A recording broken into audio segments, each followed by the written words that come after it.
Merci à tous. Effectivement, on enchaîne avec ce panel qui était très attendu. Donc, vous le savez, le thème du jour, c'est le futur de la communication digitale.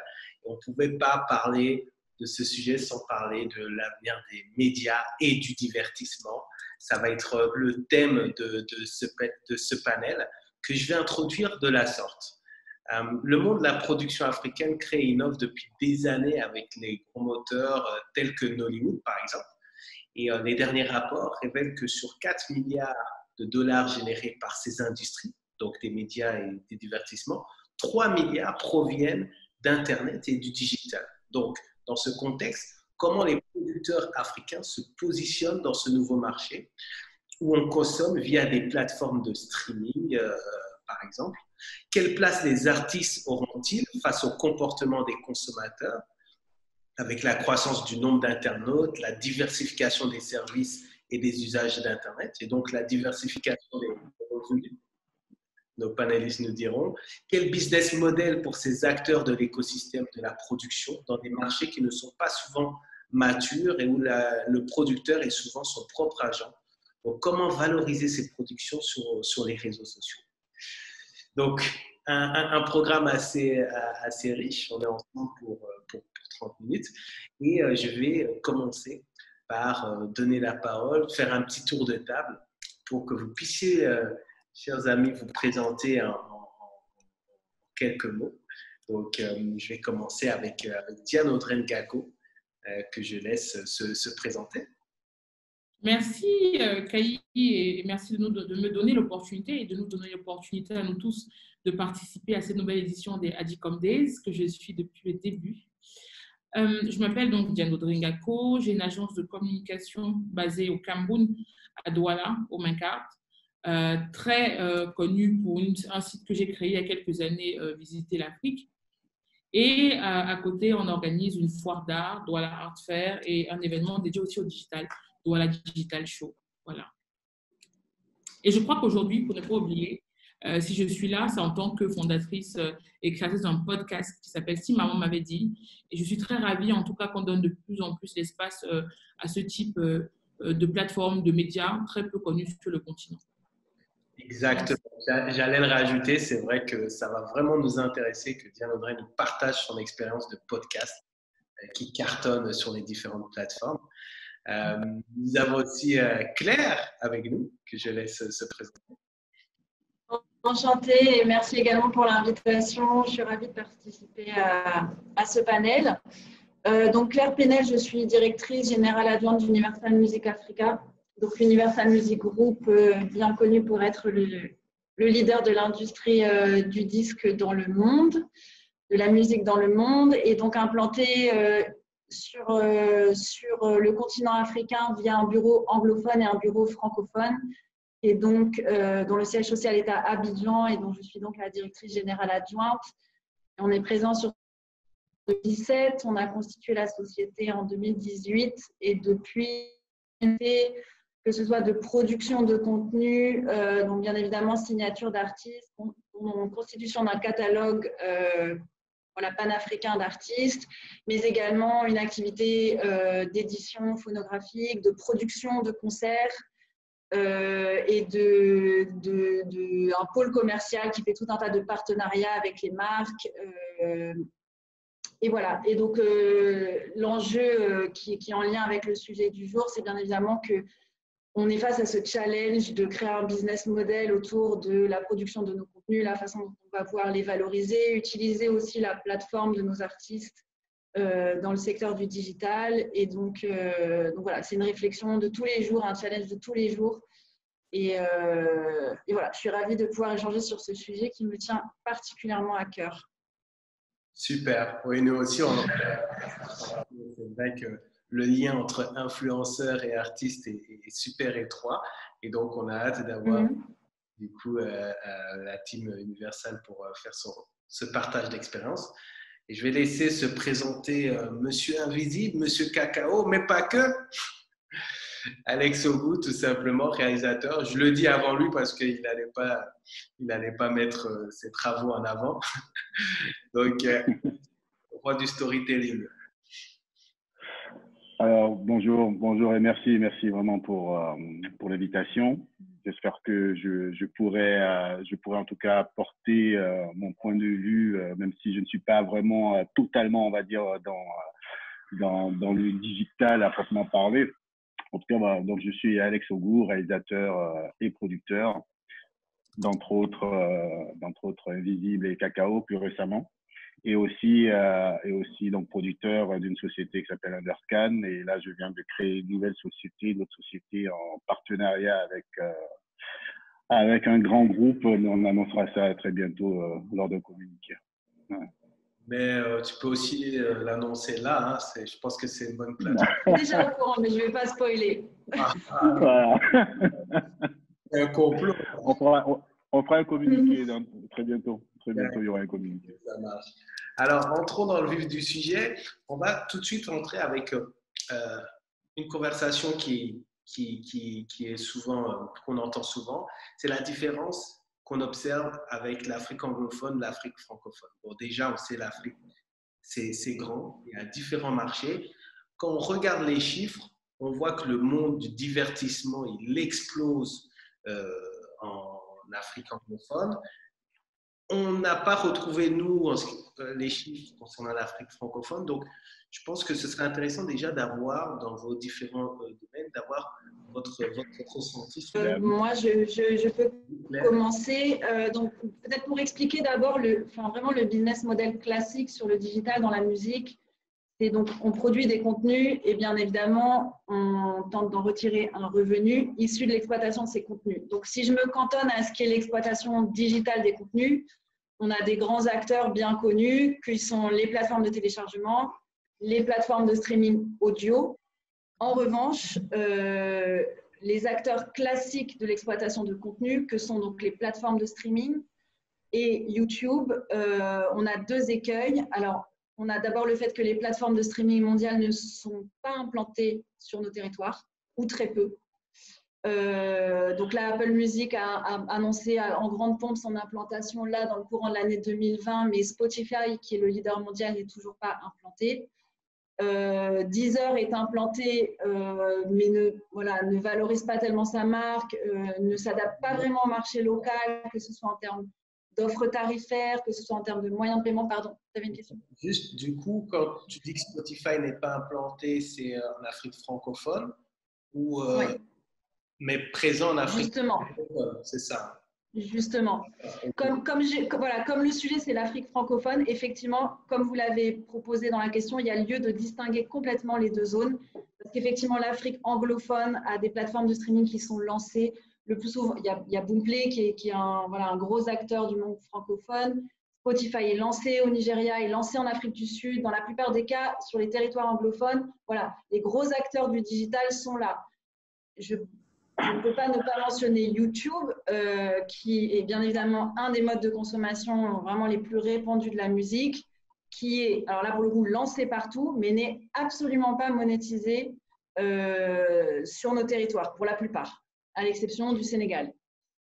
Donc voilà, donc on a des artistes qui ont une audience, qui ont un public immense, qui parlent à un bassin de population qui est très vaste, et on a sur les business models ou les modes d'exploitation classiques de la musique, de gros freins voilà, en lien avec le fait que les acteurs ne sont pas implantés, ou s'ils sont implantés, ils sont implantés avec une offre tarifaire en termes de moyens de paiement qui n'est absolument pas adaptée au continent. D'accord. Et après, je pense que vous les avez dans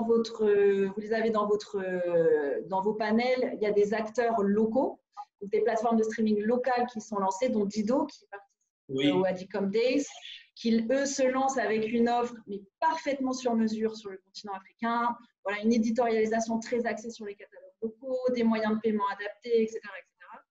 Donc, ils sont vraiment très forts, en fait, mais qui sont face à un challenge énorme qui est que voilà, l'usage n'est pas installé. Donc, c'est très difficile pour eux de trouver un business model à moyen terme.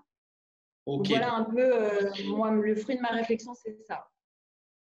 Grosse force sur l'audience de nos artistes, grosse faiblesse sur les acteurs classiques de distribution digitale. Alex, tu souhaitais réagir?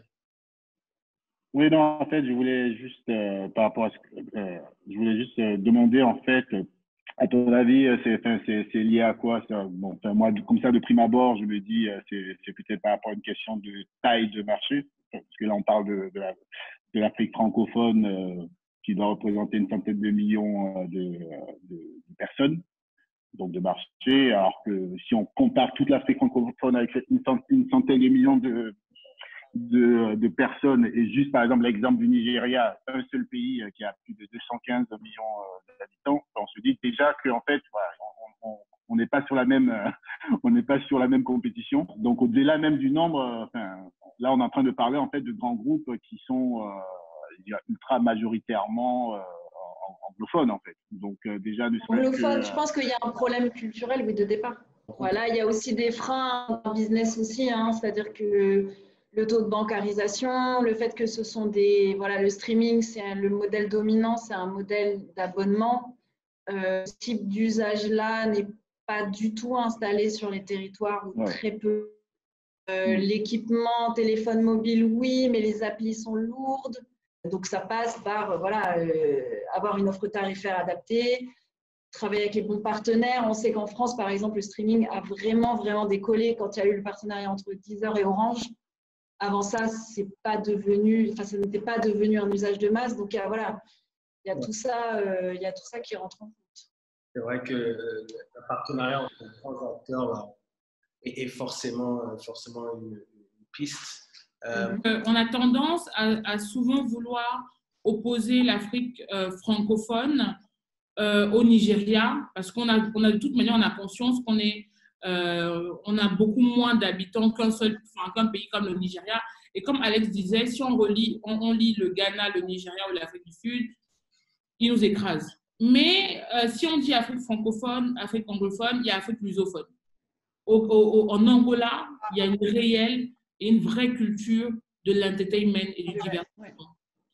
Avant de vouloir se constituer en Afrique francophone, il faudrait déjà que localement, on ait une vraie culture. Il y a encore quelques années au Cameroun, lorsqu'on allait en boîte, on écoutait 100% du nigérian.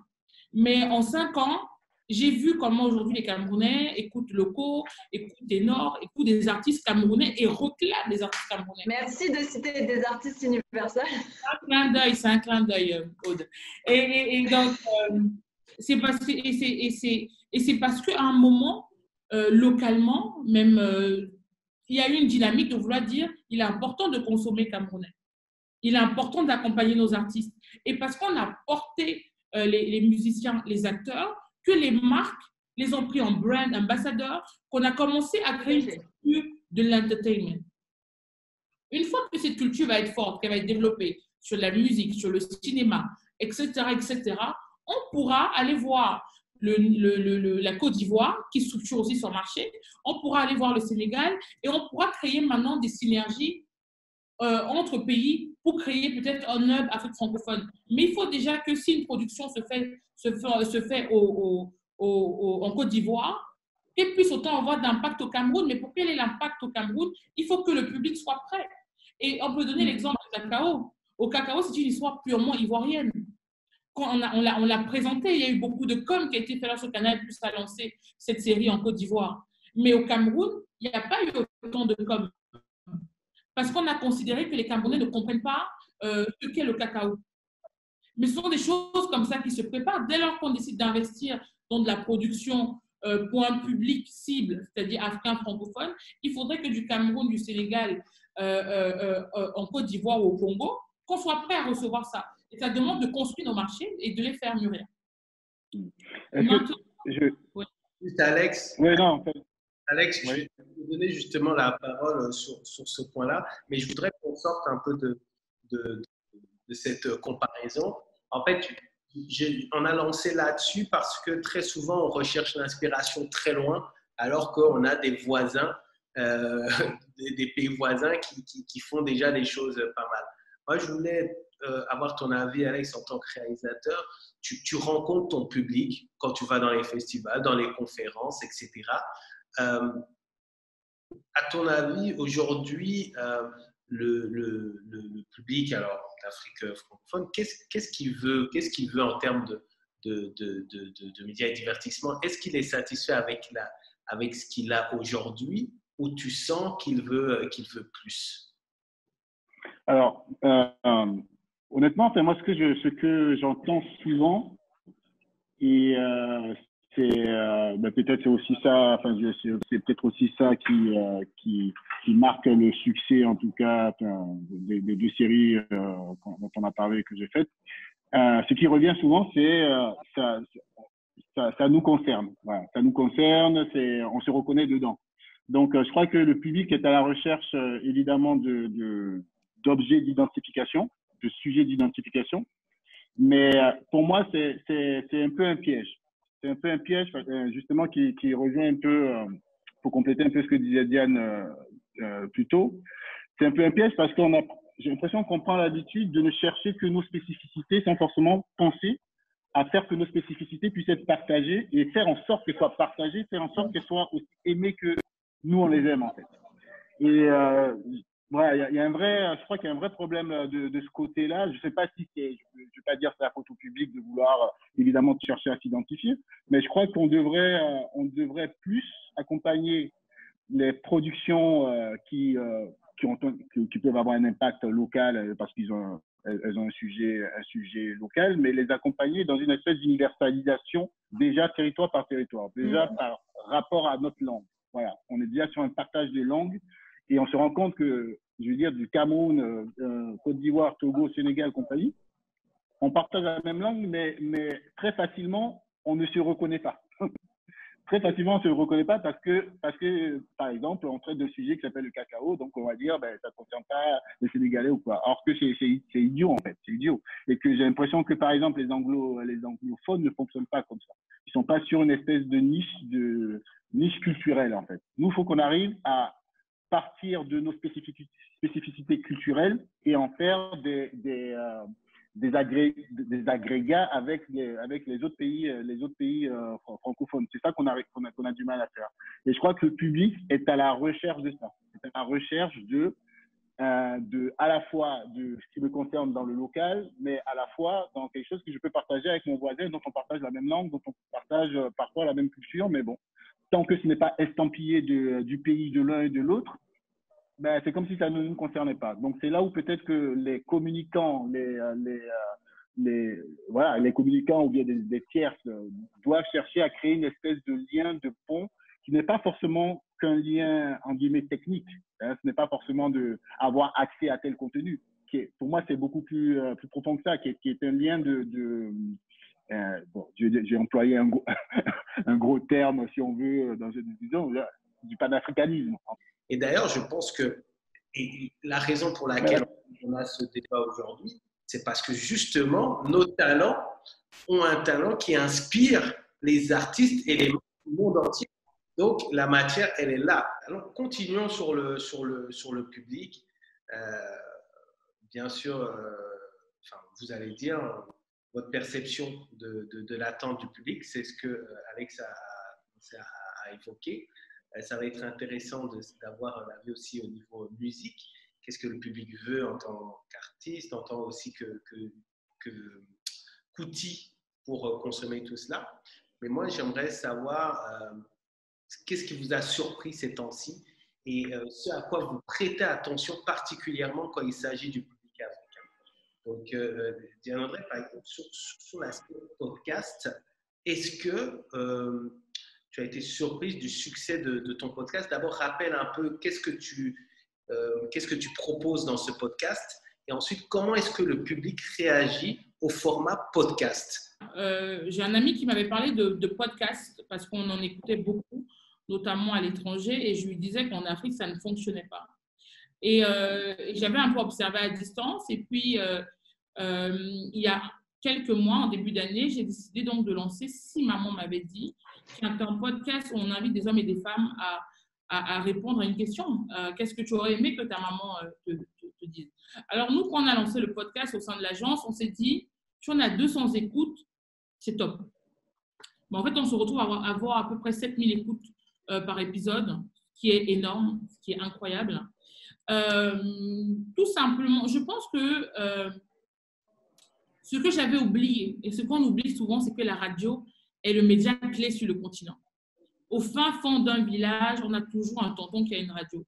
Et ça veut donc déjà dire que culturellement, on a ce truc d'écouter la radio, on a ce truc d'avoir une culture orale. Et on ne devrait pas oublier, on ne devrait pas l'oublier. Et puis le format audio, dans des cultures où on se cache énormément, présente en outre l'avantage d'offrir un espace de sûreté qui est particulièrement recherché chez nous. Les gens veulent bien partager leur vulnérabilité sans être vus. La voix nous permet de créer une sorte de distance et de barrière entre ce que les gens disent et ce que les gens peuvent écouter. Ils n'ont pas l'impression qu'on les pointe du doigt. Et je pense aussi que le Covid ou la pandémie qu'on a eue a donné aussi une ouverture en termes de... il y a eu le confinement, donc beaucoup de personnes ont pris le temps d'écouter. Et s'il y a eu du succès, c'est que les personnes ont abordé des sujets qui touchent notre société. La sorcellerie, l'infidélité, la polygamie, la perte d'un enfant. Des sujets qui sont chez nous, que l'on vit, mais on donne rarement la parole parce qu'on dit toujours « ça va aller ». On ne parle pas de ce genre de choses. Et vous avez toute une génération de personnes connectées, la jeune génération qui souhaite comprendre des choses et qui ne veut pas juste qu'on lui dise « ça va aller », mais qui va aller en profondeur parce qu'il y a une réelle envie d'aller bien, d'aller mieux. Et je crois que c'est pour ça que le podcast est intéressant. Après, naturellement, il y a des défis. La langue. Lorsque je lance, si maman m'avait dit, il y a un public anglophone qui me demande d'avoir le même type de contenu que je ne peux offrir. Or, les opportunités se trouvent généralement en Afrique anglophone. Vous avez les succursales, vous avez Spotify, comme on a dit tout à l'heure, on a Samsung, on a plein de plateformes, plein d'entreprises qui offrent des moyens aux producteurs de contenu, ce qu'on ne trouve pas en Afrique francophone. Je vais ajouter que, parce que sur ces plateformes-là, on va jusqu'à sponsoriser certains podcasts dans le monde. C'est ça. C'est même le schéma un peu de business le plus courant sur le podcast, c'est ça, hein, c'est le partenariat avec des marques. Mais donc justement, ce que tu dis est très intéressant. Il est diffusé sur quel média, ton podcast? Alors, il est diffusé partout. Il est diffusé sur Spotify, Apple. Ok, les plateformes aussi, d'accord. Okay. On est passé par la plateforme Anchor, qui nous permet justement derrière de créer des flux RSS qui nous mettent un peu partout. Mais en termes de publicité, si vous voulez un peu regarder ce que votre audience écoute, it's a little bit tricky. Moi, je vais plutôt être tournée vers des plateformes, vers des podcasts comme La Poudre, qui dès le début annoncent que telle entreprise est sponsor, telle entreprise nous donne l'opportunité d'écouter cet épisode, que d'avoir des petits bouts de pub qui ne correspondent pas à la ligne éditoriale, parce qu'on est en Afrique, on doit suivre une pub de pilules contraceptives ou de lait pour enfants, quoi. Alors, Claire, justement, parce que Diana, elle est dans une phase de test and learn qui fonctionne plutôt bien sur son podcast. Elle a le temps, on va dire, de construire une audience et pourquoi pas après la monétiser. Mais chez vous, côté Universal, Def Jam, je pense que vous n'avez pas le temps. Vous devez monétiser assez rapidement vos activités.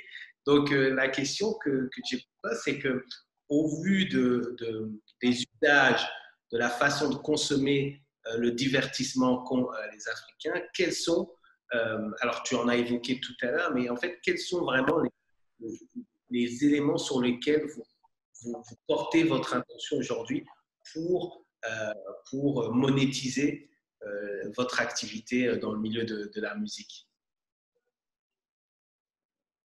Oui, effectivement, j'en ai parlé tout à l'heure. C'est-à-dire que, comme je disais, il y a deux axes. Il y a une exploitation qui est classique et qui passe par les plateformes et qui est encore en phase de sédimentation, d'adaptation au marché, etc. Et je pense qu'on envisage vraiment que ça puisse décoller à moyen terme, dans le meilleur des cas.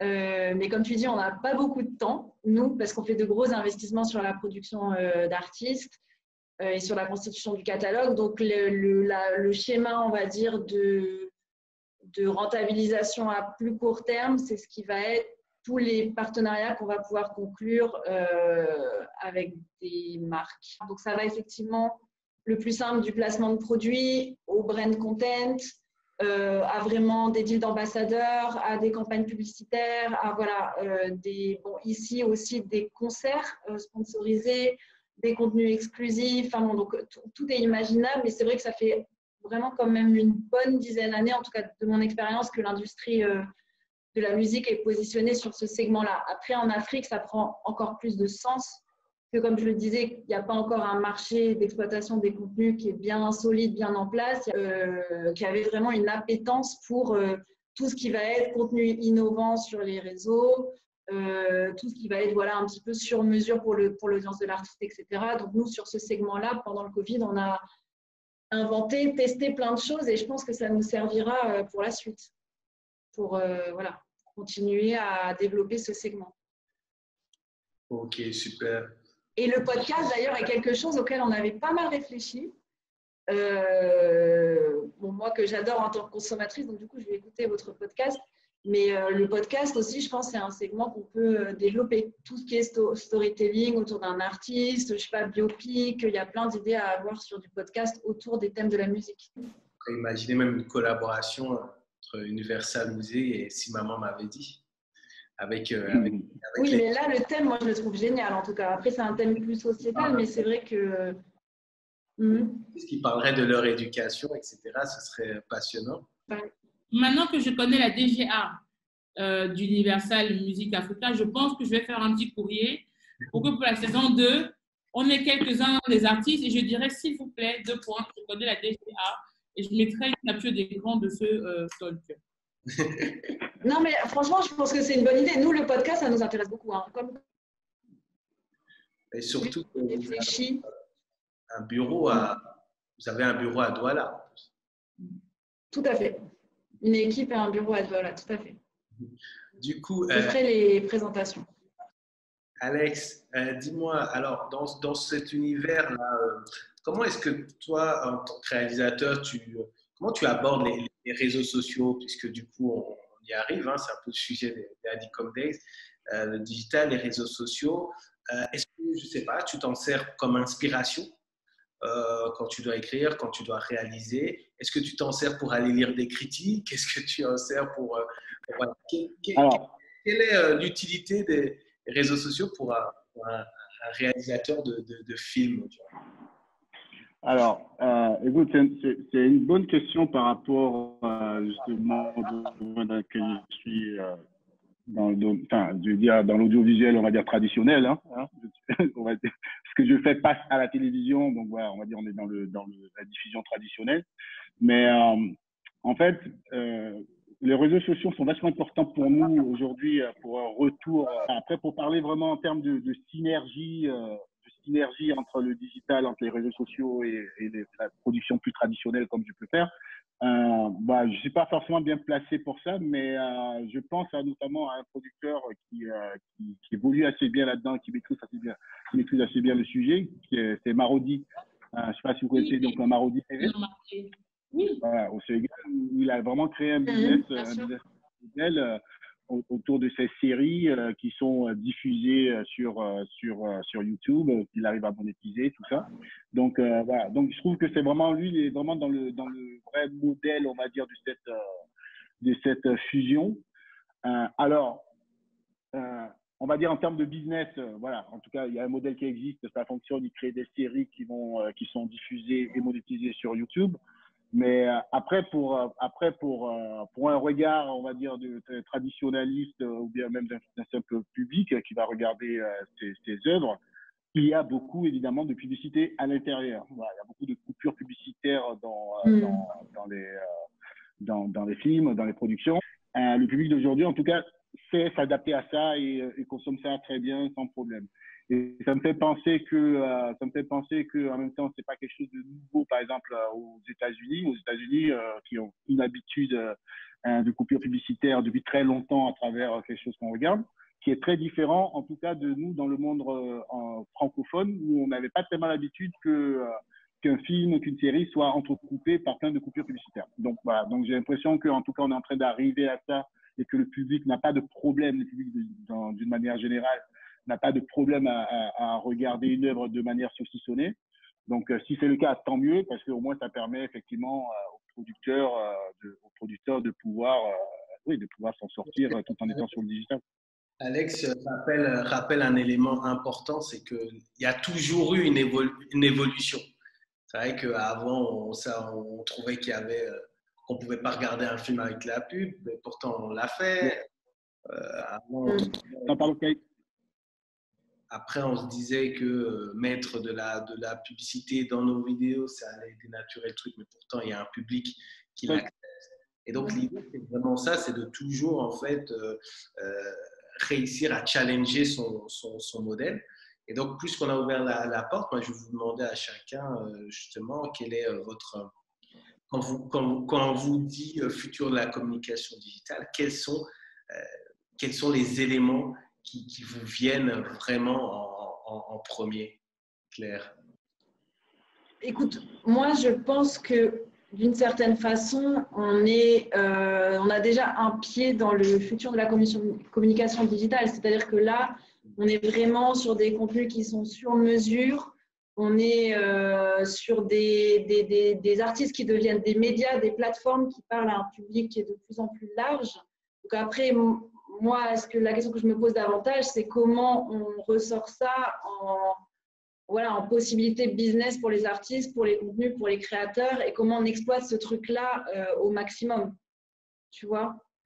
Maintenant, reste à traduire ça, en tout cas pour le continent, je pense à traduire ça en quelque chose qui va favoriser la création, soutenir les créateurs, les contenus, les artistes, et faire en sorte peut-être que ce marché grandisse, devienne plus large, plus pérenne, plus solide, plus durable, peut-être être moins dépendant aussi de certains acteurs. Diane? Alors, donc, pour moi, c'est ça. Le futur digital, ça va juste être un espace qui va nous rappeler, nous, en tant qu'Africains, en tout cas, ou basé sur le continent, qu'on a un outil qui abaisse les frontières, que même en étant à Lomé, à Cotonou ou à Banjul, on a la possibilité de conquérir le monde. Et voilà, donc j'espère aussi que les marques donneront encore plus de force aux créateurs de contenu. La vie nous dira, parce que ce qu'on se dit aujourd'hui peut être péremptoire dans 2 semaines. Tu le sais très bien, Gaï. Oui, après, moi, je suis optimiste parce qu'on peut dire que sur les dernières années, chaque année, c'est mieux.